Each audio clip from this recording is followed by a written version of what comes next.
Maid opened room 13 and found a crying infant wrapped in silk embroidered with bloodlines.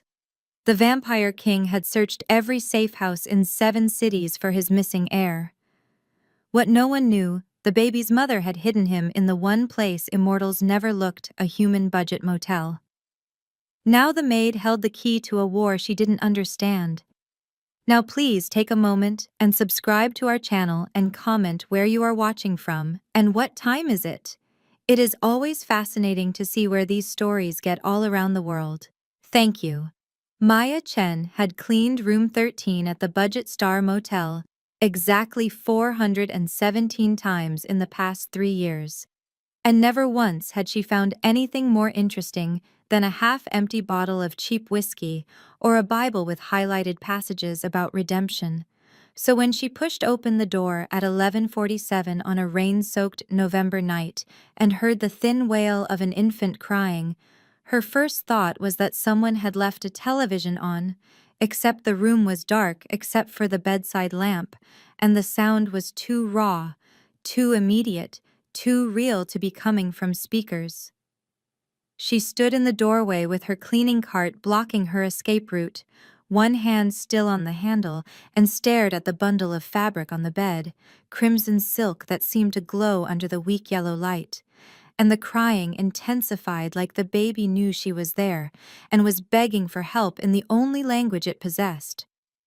Maya's hands started shaking before she even crossed the threshold, her fingers tightening on the cart handle until her knuckles went white.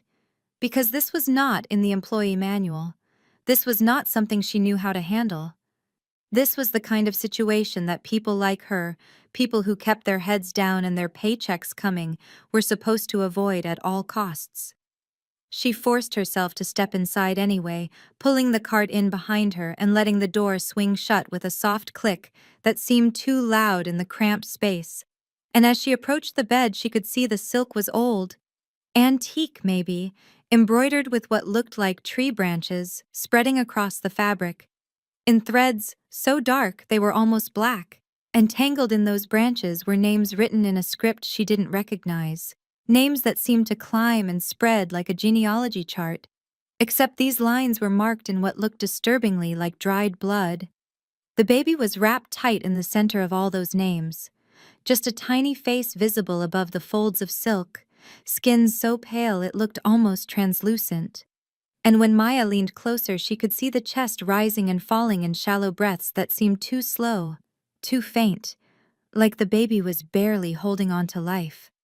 She reached out with trembling fingers and touched the baby's cheek, and the skin was cold, not corpse cold but cooler than any living baby should be. And her heart lurched in her chest because what if this child was dying? What if someone had abandoned a sick infant here to die alone in this miserable room with its peeling wallpaper and the smell of industrial cleaner that never quite masked the underlying odor of mildew and cigarette smoke that had soaked into the walls decades ago? "Where's your mom, sweetheart?" she whispered, her voice cracking on the last word. "Who leaves a baby in a place like this?" And the baby's eyes opened. Dark eyes that seemed too aware for an infant, and locked onto her face with an intensity that made her breath catch. There was no luggage in the room, no diaper bag, no bottles, nothing except the baby, and that strange silk and a small piece of paper pinned to the fabric near the baby's shoulder. And Maya unpinned it with shaking hands and unfolded it to read the handwritten message in flowing script that said, "Forgive me. He deserves a chance to choose." And those 8 words raised more questions than they answered, because choose what, forgive who, and why here in this terrible place where people came to disappear for a night or a week or sometimes forever? She pulled her phone from her pocket and dialed her supervisor, a woman named Carol who had been working the night shift at the Budget Star for 20 years and had seen everything twice. And when Carol answered with her usual irritated sigh, Maya said, "I found a baby in room 13. And Carol said, "What kind of baby?" Like there were different categories of abandoned infants. And Maya said, "A real baby. An actual human baby. Just lying here alone." And Carol was quiet for a moment before saying, "Just call 911, Maya. Not our problem after that." And the line went dead. Maya stared at her phone, thumb hovering over the emergency call button, but before she could dial, the screen lit up with a text from an unknown number. All capitals, like someone was shouting, "Do not involve authorities. The child is mine. I am coming." And her stomach dropped, because whoever sent that message knew she was here, knew she had found the baby, and was apparently close enough to arrive soon. She spun toward the door, ears straining for footsteps in the hallway, and heard the soft scuff of shoes on worn carpet, slow and deliberate, and her mind raced through possibilities. None of them good, because people who texted in all capitals and made demands about not calling the police were not the kind of people you wanted to meet alone in a cheap motel at midnight. The baby made a soft sound, not quite a cry, more like a whimper, and Maya looked down at the tiny face and felt something shift in her chest. Some instinct she didn't know she possessed rising up and drowning out the voice that screamed at her to run, to leave, to let someone else deal with this nightmare. She reached down and gathered the baby into her arms, silk and all, and the moment she lifted the child against her chest, the crying stopped, just cut off like someone had flipped a switch, and the baby settled against her with a sigh that sounded almost relieved, and Maya felt the small body relax in increments, tension bleeding out of muscles that had been rigid with distress. The footsteps in the hallway stopped outside the door, and Maya backed toward the bathroom, cradling the baby with one arm while her other hand fumbled for her phone again, and she looked down at the silk and really examined the embroidery for the first time, tracing the lines of the family tree with her eyes, and realized these weren't just decorative branches, these were actual genealogical connections, generations mapped out in thread and blood-colored ink, and at the top of the tree, repeated over and over in different variations, was a single name, Thorn, and beneath it dozens of other names branched out like the descendants of some ancient dynasty. The door handle turned slowly, and Maya watched it rotate in the dim light, her heart hammering so hard she thought it might burst through her ribs, and she pressed herself against the bathroom door frame, the baby's cold skin warming slightly against her body heat, and thought about all the times she had been invisible, all the years she had spent being the person no one noticed, the maid who cleaned up after other people's lives without leaving a trace of her own, and wondered if tonight was the night that invisibility would finally fail her. The security camera mounted in the corner of the room had a small red light blinking, recording everything, timestamp reading 11:51, and Maya realized that whatever happened next would be caught on video, would be evidence of her choices, and she had to decide right now whether she was going to be the person who ran or the person who stayed, the person who called the authorities like she was supposed to, or the person who listened to her gut and protected this cold, strange baby with the too slow heartbeat and the eyes that looked at her like she was the only safe thing in a hostile world. The baby's fingers curled around a fold of her uniform shirt, grip surprisingly strong for something so small, and Maya felt the weight of that tiny hand like an anchor, and she knew with sudden clarity that she was not going to call 911. She was not going to hand this child over to strangers. She was going to wait and see who came through that door and what they wanted, and whether her instincts about protection were right, or whether she was making the biggest mistake of her life. Outside, the rain hammered harder, and the parking lot lights flickered again, throwing shadows across the room, and the doorknob stopped turning, and in the silence that followed, Maya could hear her own breathing, fast and shallow, and the baby's breathing, slow and steady, and somewhere in the distance the sound of someone walking away down the hallway, footsteps fading. And she realized whoever had been outside the door had chosen not to enter, had chosen to wait. And that terrified her more than anything because it meant they were patient, they were planning, and they knew she wasn't going anywhere. Maya had made her decision in room 13 to wait and see who came for the baby, but standing in the stairwell at 12:03 in the morning with a man stepping out of the shadows like something from a nightmare, she wondered if her instincts had finally led her somewhere she could not escape. The man was tall and pale in a way that seemed wrong, Not sickly pale, but marble pale, like his skin had never seen sunlight and never would, and he wore a charcoal coat that probably cost more than Maya made in 6 months, perfectly tailored, not a wrinkle or speck of dust anywhere on the fabric. His eyes caught the green glow of the emergency exit sign above the door and reflected it back like an animal's eyes in headlights, flat and bright and utterly inhuman, and when he spoke, his voice was smooth and controlled and absolutely certain. "The child is mine," he said, not asked, just stated it like a fact of physics. "Give him to me." Maya took a step backward, her spine hitting the concrete wall of the stairwell, and the baby in her arms started to wail, a sound of pure distress that echoed off the walls and made her ears ring. And she saw something change in the man's face, saw his whole body go rigid like he had been struck, and his eyes widened just a fraction before he caught himself and smoothed his expression back to that calm mask. She held the baby tighter and said, "Show me identification. Prove you are who you say you are." And her voice came out steadier than she felt, years of customer service training kicking in to give her a script when her own words failed. The man reached into his coat slowly, deliberately, like he understood sudden movements would make her run, and pulled out a photograph, edges worn like it had been handled many times, and held it out for her to see. The image showed him holding a newborn baby in what looked like a hospital room, sterile white walls and medical equipment visible in the background. And there was a timestamp in the corner that read July 3rd, 2025. And Maya's eyes went to the man's face in the photo, and then to his face in front of her, and they were identical, not aged even slightly in the 4 months between then and now.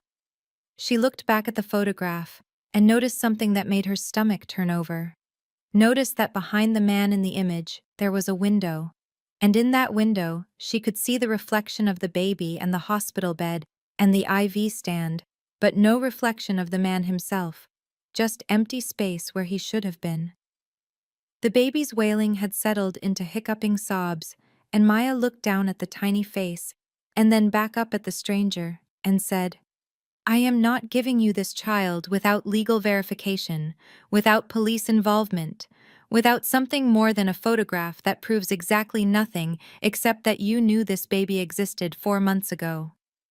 The man's jaw tightened, and he said, "My name is Cassius Thorne. I am bound by laws you do not understand. If human authorities take him, I cannot reclaim him without breaking a treaty that keeps this city from becoming a graveyard." And there was something in his voice when he said graveyard that made Maya believe he meant it literally, that he was talking about bodies and blood and violence on a scale she could not comprehend. He pulled a wallet from his coat and extracted a stack of bills, all hundreds, and held them out to her and said $50,000 cash. "Walk away now and forget you ever saw him. Everyone can be bought, and I am trying to respect your time by offering you a fair price." Maya stared at the money and felt something hot and furious rise up in her chest, something that had been building for 3 years of cleaning up after people who treated her like furniture, and she said, "You think I can be bought? You think that is what this is about?" And Cassius looked at her with those strange reflective eyes and said, "Everyone can. I am trying to respect your time." And his certainty made her want to scream. She shifted the baby to her other arm and said, "What are you?"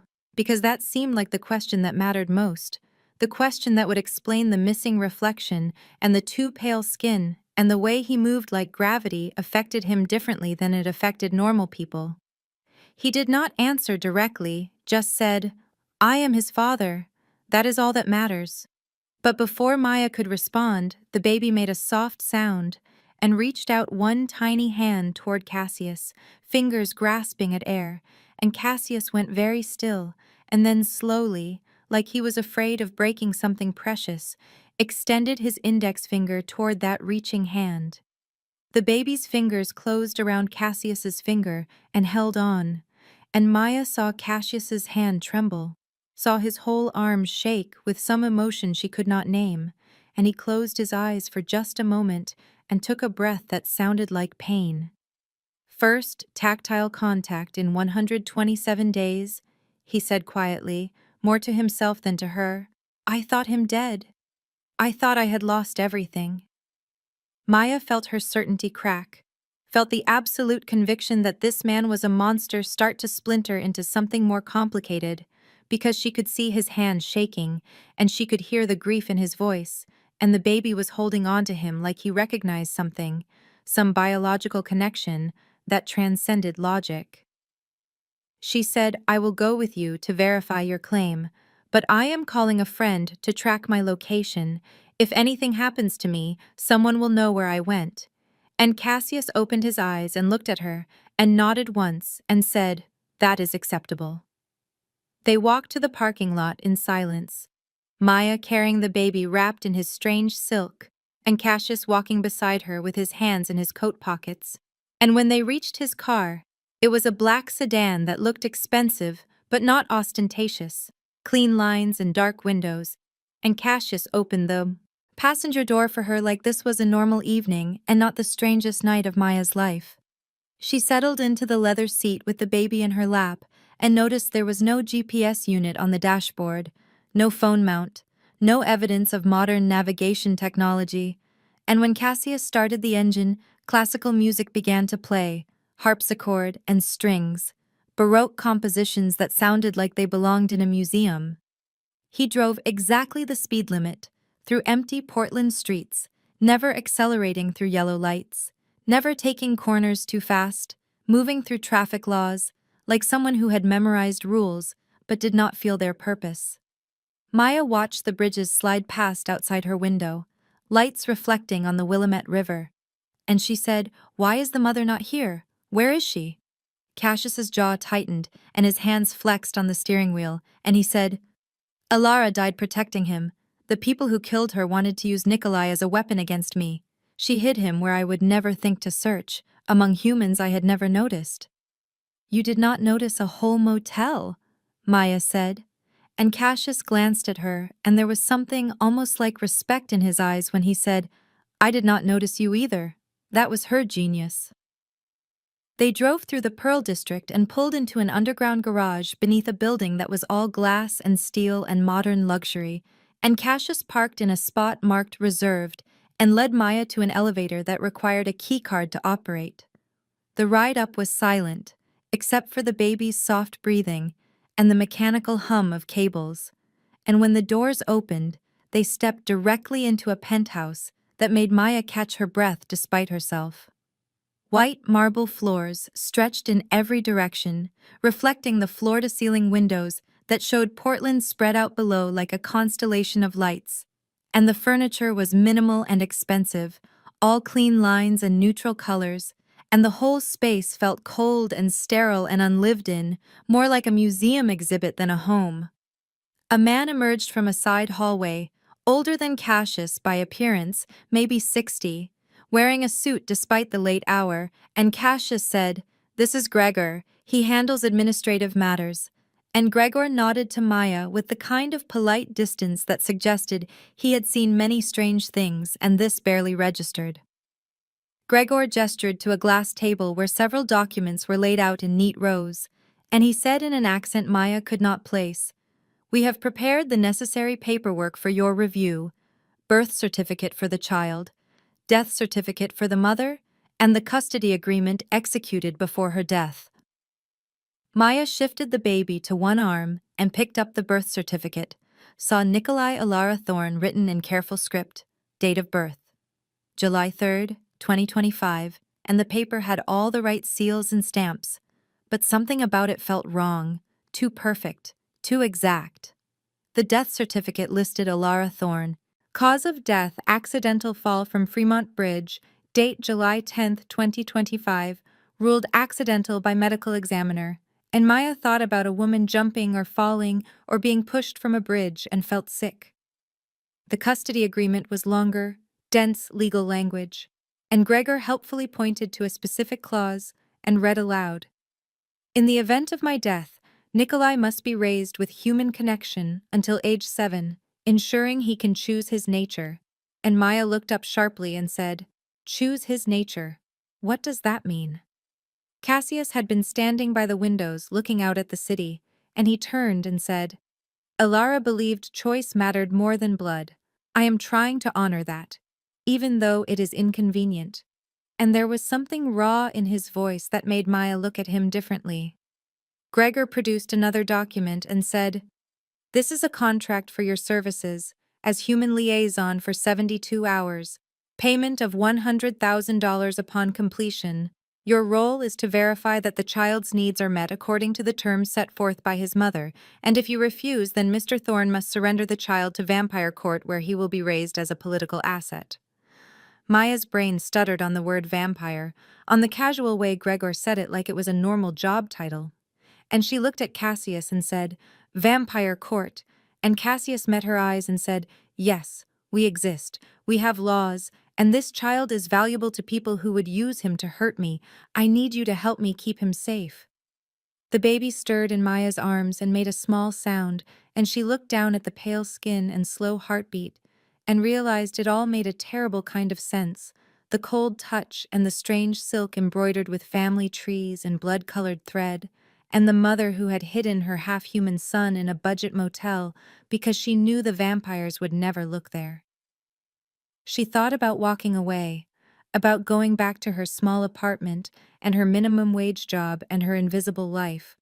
And then she thought about this baby being raised as a weapon, being used by people who saw him as a tool instead of a child. And she knew she could not let that happen. She said, I will do it. 72 hours. But I am not doing this for your money. I am doing this for him. And Cassius nodded slowly and said, I understand. And Maya wondered if he really did.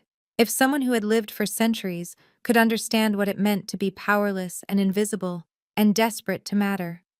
Gregor handed her a pen and she signed the contract with shaking hands, and through a doorway she could see another room, smaller and warmer than the rest of the penthouse, with soft lighting and a hand-carved wooden crib and a mobile hanging above it, shaped like stars. And she realized that was Nikolai's nursery. That despite everything else, Cassius had prepared a space that looked like love. Maya woke on the guest room couch with morning light cutting through unfamiliar windows and the immediate disorientation of someone who had fallen asleep in their clothes in a place that was not home. And for a moment she did not remember where she was or why her neck hurt from the angle of the cushions, until she turned her head and saw the portable crib beside the couch and the baby inside it, awake and silent, and watching her with those dark eyes that seemed far too aware for an infant. She had refused the bedroom Gregor had offered, had insisted on the couch instead because sleeping in a bed felt like surrendering some essential vigilance. Like if she got too comfortable in this marble palace, she might forget that she was here for a job and not as a guest. And now her back ached, and her mouth tasted like copper, and the baby was staring at her without making a sound.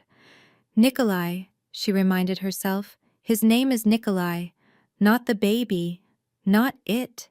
And she sat up slowly and looked at him and whispered, Good morning, sweetheart. Did you sleep? And he blinked at her but did not cry or coo or make any of the normal baby noises she vaguely remembered from her cousin's kids.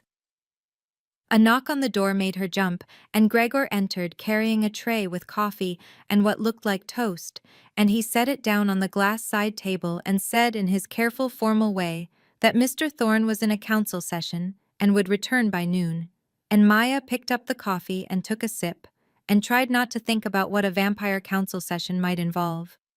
She said, I need to take Nikolai to a pediatrician. He has not eaten in over 12 hours and I do not know how to feed him properly.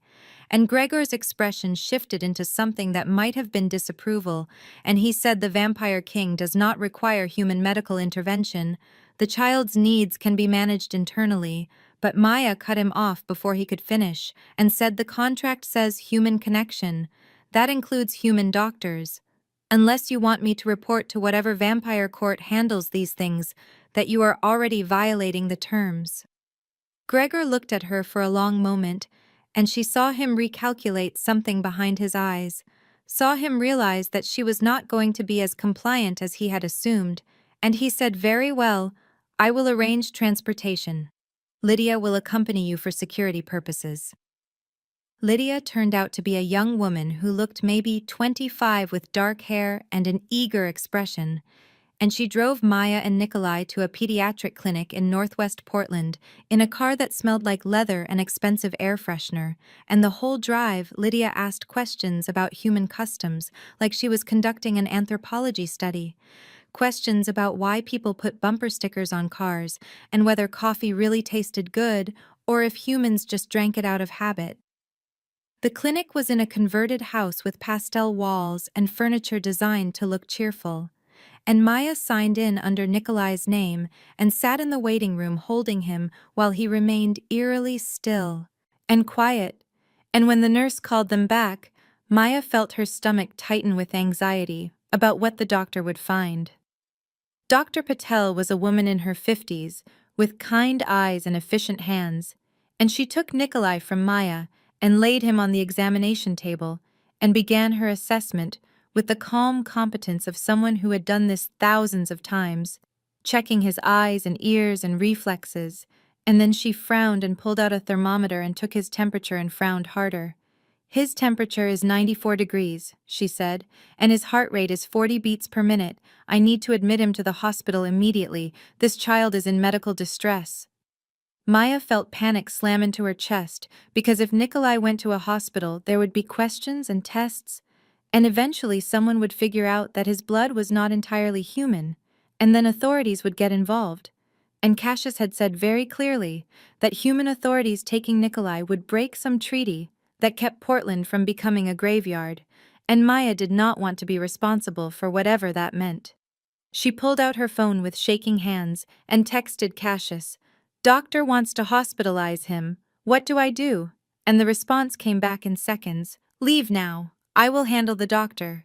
But Maya looked at Dr. Patel, who was already reaching for the phone to call an ambulance, and she knew running would only make things worse, would only make them look guilty of something. She said, "Wait, please. He has a rare condition. I need to consult his specialist before we admit him." And Dr. Patel turned to look at her with skepticism clear on her face and said, "What rare condition?" And Maya's mind went blank because she had no idea what excuse would explain a child with hypothermia and bradycardia who was otherwise alert and responsive. Dr. Patel said, "I cannot in good conscience release this child without proper medical evaluation. If there is a specialist, you need to get them here now." And Maya nodded and said, "1 hour. Please just give me 1 hour." And stepped out into the hallway and called Cassius instead of texting. He answered on the first ring, and she said, "The doctor will not let us leave. She wants to admit him. You need to get here now." And he said, "I am coming," and the line went dead. Maya went back into the examination room and told Dr. Patel that the specialist was on his way, and Dr. Patel agreed to wait, but kept checking her watch and looking at Nikolai with increasing concern. And Maya sat in the plastic chair and held the baby, and felt time stretch out like taffy, every minute lasting an hour. Cassius arrived in 11 minutes, and Maya heard his voice in the hallway before she saw him, calm and authoritative and speaking to the receptionist. And then he was in the examination room in his charcoal coat and perfect composure, and Dr. Patel was looking at him with the wariness of someone who recognized wealth and power when she saw it. He introduced himself as Nikolai's father and a private physician, and he pulled documents from his coat pocket, medical records on official letterhead diagnosing Nikolai with hereditary hypothermic bradycardia, a condition characterized by chronically low body temperature and heart rate due to mitochondrial dysfunction, managed with specialized nutrition and monitoring. And Maya watched Dr. Patel read the papers with a frown. "This is not a recognized condition," Dr. Patel said. "I have never heard of this diagnosis." And Cassius said calmly that it was extremely rare, fewer than 100 documented cases worldwide, and the research was still emerging. But his son was under the care of specialists in Seattle who had developed a treatment protocol. Dr. Patel looked between Cassius and Maya and Nikolai, and Maya could see her trying to decide if this was legitimate or if she was looking at a case of medical neglect or something worse. And finally she said, "I am not comfortable releasing this child without verification from these specialists. I need contact information." and Cassius provided a phone number and email address that Maya knew would lead to more fabricated documents and more lies. Dr. Patel made notes and said she would be following up, and legally she could not hold the baby without evidence of abuse or imminent danger, so she released them with visible reluctance and instructions to return immediately if his condition worsened. Maya carried Nikolai out of the clinic with Cassius beside her and Lydia trailing behind, and none of them spoke until they reached the parking lot where rain was starting to fall in that fine gray drizzle that Portland specialized in, and Maya stopped walking and turned to face Cassius and said, "You can fake documents and control people, but you cannot actually keep him safe in the human world, can you?" Cassius stood in the rain without an umbrella, and Maya watched his coat begin to darken with moisture. Watched drops collect in his hair, and his careful mask cracked, and something raw showed through when he said, "No. That is why Alara's claws terrifies me. I can protect him from vampires. I have the resources and the power, and the centuries of experience to navigate our world, but I cannot protect him from exposure in yours. I cannot make human doctors accept impossible vital signs. I cannot prevent questions I have no legitimate answers for." Maya shifted Nikolai in her arms and felt the weight of what he was saying settle over her like a physical thing, felt the power dynamic between them shift and rebalance, and she said then, "We are partners, not employer and employee, partners, because you need me to navigate the human world the same way I need you to navigate yours." Cassius looked at her, and rain ran down his face, and he was silent for a long moment, and she could see him struggling with the idea of partnership, with the concept of needing someone he had known for less than 12 hours, someone he could not buy or control, or intimidate into compliance, and finally he said agreed. They drove back to the penthouse in silence, and Maya sat in the back seat with Nikolai, and looked out at Portland sliding past in shades of gray and green, and she started humming without thinking about it, some melody from childhood that she did not remember learning.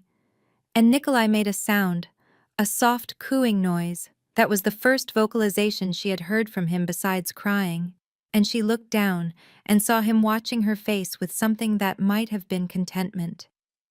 When they arrived back at the penthouse, Cassius disappeared into his office, and Maya took Nikolai to the nursery, that one warm room in the otherwise sterile space, and she sat in the rocking chair and held him, and thought about how 12 hours ago she had been a hotel maid cleaning room 13, and now she was partners with a vampire king trying to protect a half-human baby from forces she barely understood. And the absurdity of it should have made her laugh, except it was too real, too immediate, too weighted with consequence. Gregor brought her a bottle of the specialized formula mixed with something he called donor blood, warmed to body temperature, and she fed Nikolai and watched him drink with those slow, deliberate movements, and thought about Dr. Patel's face when she took his temperature, thought about how close they had come to disaster, thought about how many more disasters waited in the next 60 hours.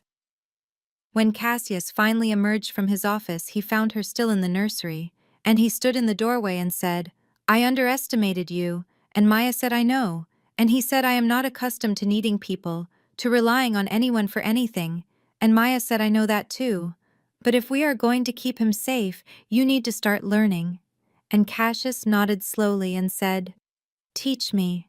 And Maya realized that was the most vulnerable thing he had said to her, more vulnerable than his confession in the parking lot, because it was an admission not just of limitation, but of willingness to change.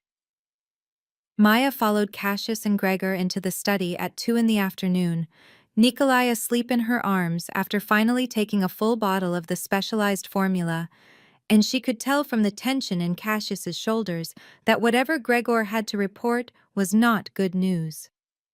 Gregor laid a formal document on the desk, heavy paper with an embossed seal that looked like it belonged in a medieval archive, and he said, "House Corvus has filed a formal challenge in Vampire Court. Magistrate Voss is claiming Mr. Thorne is unfit to raise the child because Alara's death violated the Rose City Pact, the treaty that prevents vampire-on-vampire violence within city limits." Maya sat down carefully, adjusting Nikolai against her shoulder, and said, "What does that mean?" And Cassius turned from the window where he had been staring out at the city, and said it means Voss is arguing that I caused or allowed Alara's death, and therefore should be disqualified from guardianship, and that he should be appointed regent until Nikolai comes of age. The hearing is set for November 8th at midnight, Gregor added, which gives us 34 hours to prove both that you can meet Alara's terms regarding human connection and that you did not violate the pact. Maya looked at Cassius and asked the question that had been building since she first read Alara's death certificate: how did she die? And Cassius's jaw tightened, and he said she fell from the Fremont Bridge. Ruled accidental. It was not. Who killed her? Maya asked, and Cassius met her eyes and said, I do not know. But Voss benefits most from the uncertainty. If I am ruled unfit, he gains control of Nikolai, and by extension, gains leverage over me and everyone else who might oppose him. Maya thought about a woman falling from a bridge, thought about whether she jumped or was pushed or fought for her life in those final moments, and she held Nikolai closer and said, so we prove you did not kill her, and we prove you can honor her wishes. And Cassius nodded, but his expression suggested he thought both tasks might be impossible. The afternoon passed in tense planning, Gregor making calls to vampire court officials and Cassius reviewing legal precedents that dated back centuries. And Maya sat in the nursery with Nikolai and tried not to think about the clock ticking down toward midnight tomorrow. At 6:30 she stood up and said, Nikolai needs fresh air. He needs to see something besides these walls. And Cassius looked at her like she had suggested walking into a war zone and said, it is not safe. Voss has allies everywhere. Maya said the contract requires human connection and normal childhood experiences. You cannot keep him locked in a penthouse forever. And Cassius studied her face and finally nodded and said, Lydia will accompany you. Do not go far. Do not stay long. They went to Tom McCall Waterfront Park as dusk was settling over the city. Nikolai bundled in a stroller that Lydia had produced from some storage closet. And for 20 minutes, Maya walked along the path beside the Willamette River and pretended this was normal. Pretended she was just a woman taking a baby for an evening walk and not a hotel maid turned vampire liaison trying to protect a half-human child from supernatural politics. She stopped at a vendor selling handmade toys and bought a small stuffed otter, soft gray fabric with black button eyes, and tucked it into the stroller beside Nikolai, and he reached for it with one small hand and held on. Lydia was scanning the park with the alertness of someone trained for security work, and Maya was watching Nikolai explore the texture of the otter's fur when Lydia suddenly went rigid and said, we have a problem. Maya looked up and saw a man across the plaza pointing a camera in their direction, and Lydia was already moving toward him, vampire speed making her cross the distance in seconds that should have taken minutes, and Maya heard her say in a low voice, you need to delete that photo now. The man was already backing away, phone in hand, and he said, I am a freelance journalist. This is a public space. I have every right to take photographs. And Maya's stomach sank, because she recognized the tone of someone who knew exactly what story he had just captured. Lydia reported back that the man had recognized Cassius from a society page feature 2 years ago, had seen them together, and assumed this was a scoop about the reclusive billionaire's secret family, and the photo was already uploaded to 3 different gossip blogs with the headline, Reclusive Billionaire Cassius Thorne, Spotted, with Mystery Woman and Baby. Cassius called Maya's phone before they even made it back to the car, his voice tight with controlled fury, and he said, get back here now. And Maya could hear in his tone that he was angry, not at her, but at himself for underestimating how fast human media could move. In the car driving back, Maya looked down at Nikolai and saw he was still clutching the stuffed otter, his fingers wrapped around one of its flippers, and she realized it was the first object he had held on to besides the silk he had been wrapped in when she found him. By the time they reached the penthouse, the story had been picked up by local news blogs, and the speculation was already spinning out of control. Secret family, surrogate scandal, mysterious nanny, And Maya's face was visible in every version of the photo, even though her name was not mentioned yet. She sat in the guest room at 11 that night, staring at her phone as it buzzed with a call from Carol, her supervisor at the Budget Star Motel. And when she answered, Carol's voice was sharp with anger, saying, "Are you involved with a guest? Are you having some kind of relationship with a client? Because I just saw your face all over the internet with some rich man, and this is grounds for immediate termination." Maya tried to explain, but the words stuck in her throat because how could she say she was protecting a vampire baby from supernatural politics? How could she make any of this sound rational? And Carol did not wait for an explanation. Just said, "You are fired effective immediately, turn in your keycard by the end of the week," and hung up. Maya sat there holding her silent phone and felt the bottom drop out of her world. Felt the loss of her job and her routine and her anonymity hit her all at once. And she thought about how 3 days ago she had been invisible, and now her face was on gossip blogs, and she had no income and no way to go back to the life she had known. Cassius found her 20 minutes later still sitting in the dark, and she expected him to tell her she was now a liability, expected him to offer her money to leave and disappear. But instead, he sat down across from her and said, "I am sorry, this is my fault. I will compensate you for your lost income." And Maya cut him off and said, "I do not want your money for this. I want to know if Nikolai is worth it. If all of this chaos and danger and loss is worth it for one baby."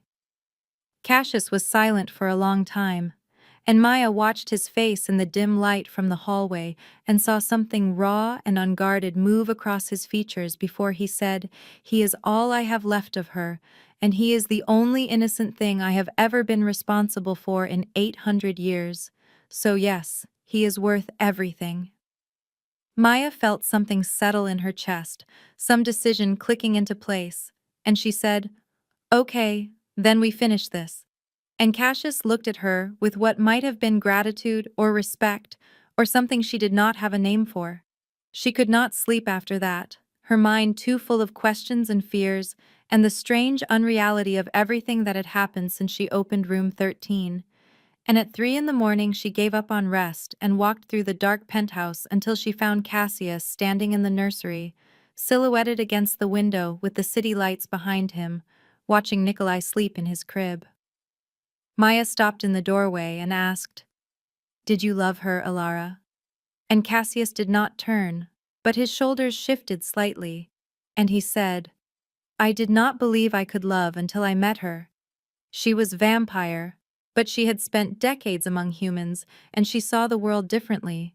She made me curious." "About what?" Maya asked, stepping into the room. And Cassius said, "About what I had missed. I have lived 800 years, and I stopped noticing small things centuries ago, stopped seeing wonder in ordinary moments, but Alara noticed everything. The way light moved through water, the sound of a baby laughing, the taste of rain, and she wanted Nikolai to have that capacity for wonder." Maya moved to stand beside him, both of them looking down at the sleeping baby, and she said, "He will have it, we will make sure." And Cassius turned to look at her directly, with no mask and no armor, and asked, "Why are you helping me? You owe me nothing. You could have walked away a dozen times and chosen safety." Maya thought about her own childhood, about being alone and invisible and desperate for someone to notice she existed. And she said, "I owe him. Nobody helped me when I needed it, and I am not letting that happen to him." And Cassius nodded slowly, like he understood something about her that she had never spoken aloud. They stood there in the warm glow of the nursery while the city slept outside, and Maya felt the distance between them shift into something that was not quite friendship, but was more than alliance, something built on shared grief and shared purpose, and the weight of protecting one small life against forces neither of them fully controlled. Gregor found them at 8 in the morning, both of them exhausted and still in the same clothes from the day before, and his face was grim when he said, "Magistrate Voss has escalated. He has leaked the story to a major news outlet with a journalist on his payroll," and he handed them a tablet showing the headline, "Billionaire Cassius Thorne's secret baby Did he abduct a child? The article used the photo from the park and included quotes from anonymous sources saying, "Thorne has a history of making people disappear. Someone should investigate," and Maya felt rage rise hot in her throat because she could see exactly what Voss was doing, weaponizing human systems against Cassius the same way Cassius had once used vampire law to control situations, turning the tables and forcing them to fight on two fronts simultaneously. "If Child Protective Services investigates, Nikolai will be removed from the home," Gregor said. "And if Vampire Court rules against Mr. Thorne, the child becomes Voss's ward, and we have 16 hours until the hearing." Maya looked at Cassius and saw him calculating probabilities and coming up empty, saw him facing a problem that could not be solved with money or influence or centuries of accumulated power, and she said, "We need proof that Voss is behind Alara's death. If he violated the pact by killing her, then he is disqualified too. We turn his own strategy against him." Cassius met her eyes, and something sharp and fierce moved across his face, something that reminded Maya he had not always been restrained by treaties and rules, and he said yes. And Maya realized they were done playing defense. They were going to war. Maya and Cassius sat across from each other in the study at 10 in the morning, with Gregor standing beside them, presenting what he called a lead. And Maya felt the exhaustion of the past 48 hours pressing down on her shoulders like a physical weight. But she forced herself to focus on what Gregor was saying about Alara's personal effects being stored in a vampire archive. "One item was never examined," Gregor said, "her phone, because Vampire Court assumed human technology would be irrelevant to the case. But if there is evidence on that device, it could change everything. Maya said we need to get it now," and Cassius explained that the archive was neutral ground overseen by a third faction called House Silent. They could access it, but only if they went in person and followed strict protocol. And they had 14 hours until the hearing, which meant they needed to move immediately. Maya looked toward the nursery where Nikolai was sleeping and said, "I do not want to leave him." And Cassius said Gregor and Lydia will protect him with their lives. Babies cannot infiltrate archives, and Maya knew he was right, but the thought of being separated from Nikolai made her chest tighten with anxiety. She did not entirely understand.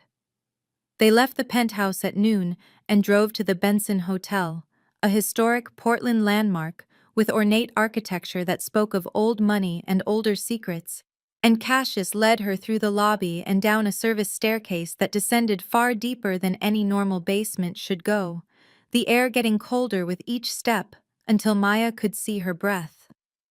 The archive was a vast chamber of marble and iron, lit by gaslight that cast flickering shadows across rows of shelves holding boxes and scrolls and objects that looked like they belonged in museums. And standing in the center of the space was a figure Cassius addressed as Silence, an ancient vampire whose gender Maya could not determine and whose eyes were pale as frost. Silence granted them 30 minutes, no more, and gestured to a section of shelves marked with Alara's name in flowing script. They found her box on a high shelf, and Cassius lifted it down with careful hands, and inside were the remnants of a life cut short. A phone with a cracked screen, a leather journal, a silk scarf that matched the fabric Nikolai had been wrapped in, and a silver ring engraved with coordinates that Maya did not recognize. She picked up the phone and tried to turn it on, but the battery was dead, years of storage having drained whatever charge it once held, and Cassius moved to a drawer labeled Modern Conveniences and pulled out a charging cable, and the absurdity of finding USB-C cables next to medieval scrolls made Maya want to laugh, except nothing about this situation was funny. While the phone charged, Maya opened the journal, pages filled with Alara's handwriting, elegant loops and careful thoughts, entries about Nikolai's first smile, and Cassius's slow transformation from distant to devoted, and fears about what the future held. The final entry was dated July 9, 2025, the day before Alara died, and Maya read the words with shaking hands. "Voss knows about Nikolai," Alara had written. "He thinks C will use him as leverage against rival houses. He is wrong. N is not a weapon. He is a choice. If I die choosing love over fear. See, forgive me for hiding him. Trust the human who finds him. She will see what we could not. Maya read that line 3 times. Trust the human who finds him. She will see what we could not. And felt the weight of prophecy settle over her like a cloak. Felt Ilara reaching across death to tell her that this moment had been planned. That Maya's discovery of Nikolai in room 13 was not accident but design. The phone screen lit up, battery climbing to 5%, and Maya unlocked it using the passcode Cassius provided and went straight to the messages. The last conversation was with an unknown number, and Maya read Ilara's words, "I will not let you use him," and the response that came back, "Then you are a traitor to your blood," and the timestamp read, July 10th, 2025, 9:47 p.m., exactly 1 hour before the medical examiner estimated Ilara had fallen from the Fremont Bridge. Maya took screenshots of everything, hands trembling, and Cassius watched over her shoulder and said, "That is motive, but not proof. We need to trace that number." And Maya nodded and tucked the phone into her pocket, as silence appeared to tell them their 30 minutes were complete. They drove back to the penthouse in silence, Maya clutching Ilara's journal against her chest, and when they arrived, Gregor was waiting with a laptop and the technical skills to trace the burner phone number from the text messages. The number was registered to a prepaid account purchased with cash, no name attached, but cell tower data showed it had pinged near the Fremont Bridge at 10:52 p.m. on July 10th, 5 minutes after Ilara's last text, and right around the time she would have died. "It is circumstantial," Gregor said. "Not enough to convict anyone in vampire court. You need a witness or a confession." And Maya looked at Cassius and said, "What if we bluff? What if we present this evidence at the hearing and force Voss to react, let him incriminate himself?" Cassius studied her face and said, "If we accuse Voss without absolute proof and fail, he will retaliate against you." And Maya said, "He already leaked a story calling you a kidnapper. I am already a target." And Cassius was quiet for a long moment before saying, "You are not what I expected." "Neither are you," Maya replied. And she meant it. Meant that 3 days ago she would never have imagined trusting a vampire king with anything that mattered. But now she was trusting him with her safety and her future, and the life of a child who had become more important to her than her own survival. The afternoon stretched into evening, and Maya spent time with Nikolai while Cassius worked in his office preparing legal arguments for the hearing. And she fed the baby his specialized formula mixed with warmed donor blood, Gregor's compromise that gave Nikolai the nutrition his half-vampire body needed while still honoring the human half of his heritage. Nikolai drank slowly, his dark eyes fixed on Maya's face, and when he finished, he fell asleep in her arms with the stuffed otter tucked against his chest, and Maya sat in the rocking chair and felt a fierce protectiveness rise in her that she had never experienced before. Cassius entered the nursery quietly and stood watching them, and Maya looked up and asked, "Does it scare you? That he might choose to be human when he is older? That Ilara's clause means he could walk away from your world entirely?" Cassius sat in the chair across from her and was silent for long enough that Maya thought he might not answer, and then he said, "Yes, it terrifies me, because I will not be able to follow him there. I cannot become human. I cannot age alongside him or share a mortal life." But Ilara was right. He deserves the choice. He deserves to decide who and what he wants to be. The silence stretched between them, weighted with things neither of them knew how to say, and then Cassius added, "You would be a good mother." And Maya felt heat rise in her cheeks and said, "I am not. I am just helping." But Cassius shook his head and said, "You are doing more than that. You are choosing him the way Ilara chose him, the way I am trying to choose him." And Maya realized he was right, that somewhere in the past 3 days she had stopped thinking of Nikolai as a job or an obligation and started thinking of him as hers to protect. The moment stretched and deepened, awareness crackling in the air between them, and then Nikolai stirred and made a soft sound, and the spell broke, and Cassius stood and said we should prepare. The hearing starts at midnight. Maya changed into formal clothes that Lydia had somehow procured, a simple black dress that fit perfectly and made her feel like someone other than a hotel maid. And when she emerged from the guest room, Cassius was waiting in a charcoal suit with silver cufflinks, looking every inch the king he was, and he held out a small iron pendant on a delicate chain. "Wear this," he said.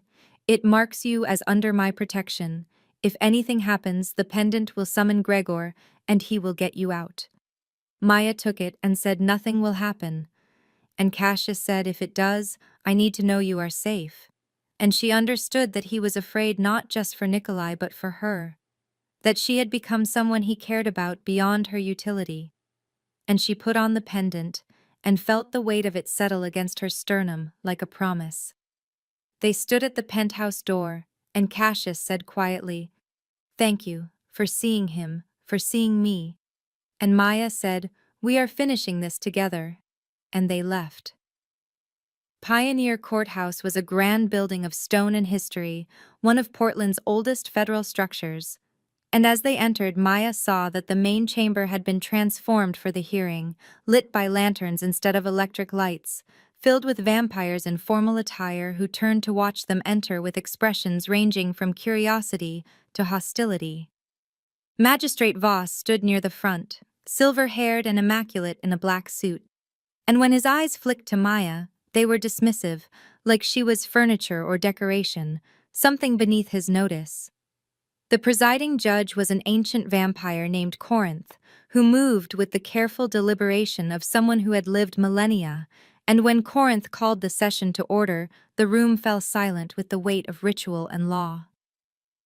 Voss presented his case with practiced eloquence, arguing that Cassius had violated the Rose City Pact by allowing Alara's death to occur, that his fraternization with a human demonstrated he could not be trusted to honor vampire tradition, that Nikolai should be placed under the regency of House Corvus until he reached maturity. The words were smooth and reasonable and utterly damning, and Maya felt anger burn hot in her chest as she listened to Voss paint Cassius as negligent and dangerous. Corinth turned to Cassius and asked for his response, and Cassius stood and presented Alara's journal and the screenshots from her phone, laying out the timeline of threatening texts and cell tower data that placed Voss's burner phone near the bridge at the time of Alara's death. He accused Voss of murder, of violating the pact he claimed to defend, and the chamber erupted in murmurs and whispers. Voss laughed, the sound echoing off marble walls, and said, "This is circumstantial at best. I was at a gala that night with 50 witnesses who can attest to my presence. And even if that phone was near the bridge, I loaned it to an associate. I have no knowledge of its use." The murmurs grew louder, vampires weighing the evidence and finding it insufficient. And Maya saw Cassius's jaw tighten and knew they were losing. Then Maya stood, her chair scraping against stone, and every eye in the chamber turned to her, and she felt the weight of centuries of vampire law and tradition pressing down on her human shoulders. But she did not sit down. She addressed Corinth directly and said, "I am the human who found Nikolai. Alara's journal says she trusted the human who finds him. She planned for this. She knew Voss would come for her son, and she hid him where vampires do not look. Among people you ignore, among humans you consider beneath your notice. I am honoring her wish. And if you rule against Cassius, you are telling every vampire in this room that a mother's dying choice means nothing, that her sacrifice was meaningless, that love is less important than politics." The silence that followed was absolute, hundreds of years of life and death and law held in suspension, and Corinth regarded Maya with eyes that had seen empires rise and fall, and said, "You are brave human, or foolish." Maya met that ancient gaze and said, "I am neither. I am just keeping a promise to a woman I never met." And she heard her voice steady and clear and wondered who this person was who could stand in front of vampire royalty and speak without trembling. Corinth was silent for what felt like hours, and then said, "I will render judgment at dawn. Until then, this court is adjourned." and the chamber emptied slowly, vampires filing out into the November night. And Maya stood beside Cassius and felt the pendant warm against her skin and knew that whatever came next, they had done everything they could. Cassius and Maya returned to the penthouse at 12:15 in the morning with the weight of Corinth's pending judgment hanging over them like a storm cloud. And Gregor met them in the foyer with the unexpected news that Nikolai had slept through the night for the first time since Maya had found him. No crying, no distress, just peaceful sleep. They walked together to the nursery and found him still sleeping, the stuffed otter clutched against his chest, and Maya sat in the chair beside the crib while Cassius stood in the doorway watching them both with an expression she could not quite read. "Whatever Corinth decides," Cassius said quietly, "you are free to leave. I will pay you the full contract amount, plus severance for your lost job. You have fulfilled every obligation and more." Maya did not look at him, kept her eyes on Nikolai's sleeping face, and said, "What if I do not want to leave?" And the silence that followed felt heavy with things neither of them knew how to articulate. Cassius said, "Then I would ask you to stay, not as an employee, as—" And he trailed off like the right word did not exist in any language he had learned in 800 years. "As what?" Maya asked, and Cassius said, "As someone Nikolai needs, as someone I—" But his phone buzzed before he could finish, and Gregor's message said, "Voss is here downstairs. He demands to speak with you." Maya stood immediately and said, "I am coming with you," and Cassius started to protest, but she cut him off and said, "We are partners, remember?" And he nodded once and led her to the elevator. Voss was waiting in the lobby that served as neutral ground between the building's human and vampire residents, and he looked perfectly composed, smiling like he had already won, and he congratulated Cassius on a spirited defense as though the hearing had been entertainment rather than a battle for a child's future. He offered a deal with the smooth confidence of someone who believed himself untouchable. "Withdraw the murder accusation, and I will drop the unfitness challenge. Nikolai can stay with you. We can both walk away from this without further conflict." Cassius said, "You killed Ilara," and Voss shrugged and said, "Prove it." And then his eyes moved to Maya, and something cold slithered through his expression. "The human is charming," he said. "Ilara thought humans were precious too. It made her weak, and Maya felt rage rise in her throat, but she kept her voice steady when she said, "You are here because you are worried. Corinth believed me." Voss's smile faltered just slightly, just enough for Maya to know she had hit something true, and he leaned closer and said in a voice low enough that only she and Cassius could hear, "Careful, little maid. You are playing in a world where humans are toys. I could erase you before dawn." Maya's hand went to the iron pendant at her throat, and Cassius moved between them with speed that made the air shimmer, and he said, "Touch her, and I will end you. Pact or no pact," and the words came out with the kind of certainty that made Voss take a step back. Voss laughed, but the sound was forced, and he said, "There it is, the real Cassius Thorne. You would break the treaty for a human you met 2 days ago," and Cassius said yes without hesitation, and Voss regarded him with something that might have been respect or fear or both. "Interesting," Voss said. "Then let us see if Corinth shares your sentimentality." And he left, and Maya watched him go and felt the pendant warm against her skin, where Cassius's protection resided in iron and intent. Maya could not sleep after that, her mind too wired with adrenaline and fear, and the strange intimacy of Cassius saying he would break an 800-year-old treaty to protect her. And at 3 in the morning she gave up on rest and found him standing on the penthouse balcony overlooking the city. The rain had stopped, and stars were visible between gaps in the clouds, and Maya stepped out into the cold air and stood beside him and asked, "What did Voss mean, the real Cassius Thorne?" Cassius did not look at her, kept his eyes on the glowing bridges and sleeping streets, and said, "I was not always restrained. Before the pact I ruled through fear. I made examples of anyone who challenged me. I turned this city into a place where vampires whispered my name like a curse. And then I met Ilara, and she showed me there were other ways to protect what mattered. But Voss remembers who I was. He thinks I will revert. Will you? Maya asked. And Cassius turned to face her and said, If you or Nikolai are threatened, yes, without hesitation, I will become everything I was before, and worse. Maya shivered, but not from the cold, and she said that should scare me, and Cassius said, But it does not, making it half question. And Maya said no, because I know you will not hurt him, or me. How can you be certain? Cassius asked. And Maya said, Because you asked. Monsters do not ask, they take. But you have asked me at every step whether I wanted to stay, whether I was willing, whether I trusted you. And that is not what monsters do. They stood in the silence of pre-dawn Portland, and Cassius reached out slowly and tucked a strand of Maya's hair behind her ear, and his hand lingered against her cheek, cold skin against warm, and Maya's breath caught in her throat at the tenderness of the gesture. Then he pulled back and said, We should rest. Corinth will summon us soon.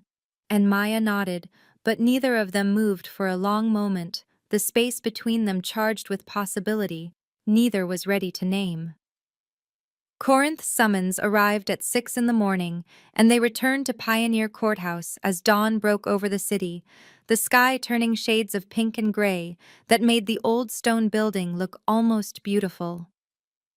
Corinth stood in the chamber with the weight of millennia in those ancient eyes, and announced the ruling in a voice that echoed off marble walls. Magistrate Voss's alibi is verified, Corinth said. However, the court finds merit in the assertion that Ilara Thorne's wishes must be honored. Cassius Thorne will retain guardianship of Nikolai under the following condition. Maya Chen will serve as court-appointed human liaison for the duration of Nikolai's childhood, ensuring Ilara's clause is met. Should she resign or be removed, custody reverts to Vampire Court. Maya felt her eyes widen and heard Voss object immediately. This is absurd. A human has no authority in vampire matters. But Corinth said, A mother's dying wish grants her authority. This ruling is final. And Voss glared at both of them with hatred so pure it was almost physical before he turned and stormed from the chamber. Cassius and Maya stood alone in the empty space, morning light beginning to filter through high windows, and Cassius said, You did not agree to this, and Maya said, I know, but I am not walking away from him. Cassius said, It is a decade commitment. Your entire life will change. You will be bound to vampire court and vampire law, and a world you never asked to be part of. And Maya looked at him and said it. Already changed, the moment I opened room 13. They returned to the penthouse as the city woke around them, and when they entered the nursery, Nikolai was awake and making soft babbling sounds Maya had never heard before. Baby noises that were neither crying nor cooing, but something new, something that suggested healing. Maya picked him up, and he reached for her face with one small hand and patted her cheek, and she laughed. A real laugh that came from somewhere deep in her chest. The first genuine laughter she had felt in days or maybe years. Cassius watched them with something unreadable in his expression, something that looked like grief and hope tangled together. And he said quietly, Ilara would have liked you. And Maya said, I wish I could have met her. Cassius said, In a way you did. You became what she hoped for. You became the person who could see Nikolai as a child instead of a weapon, who could navigate both worlds without losing yourself in either. They stood in the nursery with golden dawn light streaming through the windows, and Nikolai between them, and Cassius's hand came to rest on Maya's shoulder. A gentle weight that spoke of partnership and promise. And Maya leaned into it just slightly. Not enough to cross any line, but enough to acknowledge that lines existed to be crossed eventually. 1 week later, Maya had moved her few possessions into a guest suite on a different floor of the penthouse, her own space that Cassius insisted she needed, and she had enrolled in night classes online, working toward a degree in early childhood education, because Gregor had suggested that if she was going to be responsible for Nikolai's human development, she might as well have the credentials to prove she knew what she was doing. Nikolai was thriving in ways that made Maya's chest ache with something like pride, eating better, sleeping through most nights, making more sounds and showing more personality, and she spent her afternoons reading to him from picture books while Cassius worked in his office managing whatever it was Vampire Kings managed. Gregor found her in the nursery that afternoon and said an envelope had arrived addressed to her, no return address, and Maya took it with hands that trembled slightly, because anonymous mail in a vampire's home felt like it should be treated with suspicion. Inside was a single photograph, the edges worn like it had been handled many times, and it showed Alara holding newborn Nikolai in what looked like the same hospital room from the photo Cassius had shown Maya that first night. Alara was smiling at the camera, her face luminous with joy and love, and the kind of hope that transcends fear. And on the back in flowing handwriting were the words, "To the one who finds him, thank you for choosing love," signed with the initial E. Maya's eyes filled with tears she did not try to stop, and Cassius appeared in the doorway and read the inscription over her shoulder and said she knew, somehow she knew this would happen. Maya wiped her eyes and said, or she hoped, and hope was enough. Hope that someone would find Nikolai and see him as worth protecting. Hope that love would be stronger than politics. Hope that her son would have the choice she was dying to give him. They looked at each other in the warm nursery light, and the moment stretched and deepened, weighted with everything they had been through, and everything still unspoken between them. And then Nikolai dropped the picture book he had been grasping and made a sound that was unmistakably a giggle, pure baby laughter that shattered the solemnity of the moment. Maya and Cassius both turned to him, smiling, and Maya picked him up and spun him gently while he laughed, and Cassius watched them with an expression that suggested he was memorizing this moment, storing it away as proof that hope could in fact be enough. The camera of Maya's consciousness pulled back, widening the frame to include all three of them in the nursery, Nikolai in Maya's arms, and Cassius standing close enough to be part of the picture, and through the windows, the city glowed in afternoon light, and on the table the photograph of Alara remained, her smile watching over the family she had created through sacrifice and foresight, and the kind of love that reaches beyond death. The story could end here, with safety achieved and connection forged, and the promise of a future they would build together. But Maya knew that Voss was still out there, that the photograph's arrival raised questions about who had delivered it, and why, and whether Alara had somehow arranged for it to appear at exactly this moment. And she knew that Nikolai's choice was still years away, that the cause Alara had fought for would eventually require her son to decide between worlds. But for now, they had this, they had each other. They had survived, and that was enough.